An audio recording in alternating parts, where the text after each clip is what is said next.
नमस्कार, मी मृणाली पिळणकर. तुम्ही पाहत आहात LS मराठी. घेऊयात काही महत्त्वाच्या बातम्यांचा वेगवान आढावा. नाशिकच्या निफाड तालुक्यातील चांदोरी शिवारात भीषण अपघात. दुचाकीला पिकअप वाहनाची जोरदार धडक. दुचाकीवरील आई मुलाचा जागीच मृत्यू. अपघातात 3 जण जखमी. वर्धा जिल्ह्यातील सेलू शहरात बिबट्या शिरल्याने नागरिकांमध्ये मोठी खळबळ. 5 तास चाललेल्या अथक प्रयत्नानंतर बिबट्याला पिंजऱ्यात जेरबंद करण्यात यश. वनविभागाच्या धाडसी कामगिरीचं कौतुक. वाशिम जिल्ह्यात तुरीच्या दरात घसरण. हमीभावासाठी नाफेड नोंदणी मुदतवाढीची शेतकऱ्यांची मागणी.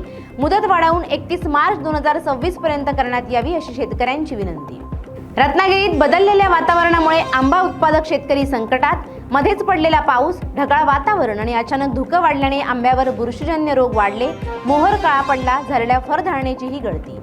शिरपूरच्या सुळे गावात भोंगऱ्या बाजाराचा जल्लोष. आदिवासी संस्कृतीचा रंगतदार आविष्कार. बाजाराला सांस्कृतिक महत्त्वासोबतच आर्थिकदृष्ट्याही मोठं स्थान. सिंधुदुर्गच्या सावंतवाडीतील विद्यार्थी मारहाण प्रकरणी मदरसामधील मौलानावर गुन्हा दाखल. व्हिडिओ सोशल मीडियावर व्हायरल झाल्यानंतर घटना आलेली समोर. मनसेच्या सांगली जिल्हाध्यक्षांसह तिघांविरुद्ध पोलिसात गुन्हा दाखल. शासकीय कामात अडथळा आणल्याप्रकरणी महापालिकेच्या अधिकाऱ्यांकडून फिर्याद. महापालिकेकडून अतिक्रमण हटवताना मनसे जिल्हाध्यक्ष तानाजी सावंत आणि महापालिका अधिकाऱ्यांच्यात झाला होता वाद. संत्र्याच्या बागेत आंतरपीक म्हणून बटाट्याची यशस्वी लागवड. हिंगोलीच्या वरुड येथील शेतकऱ्याचा प्रयोग. पाण्याचं नियोजन, दर्जेदार बियाणं आणि खत व्यवस्थापन यावर विशेष भर.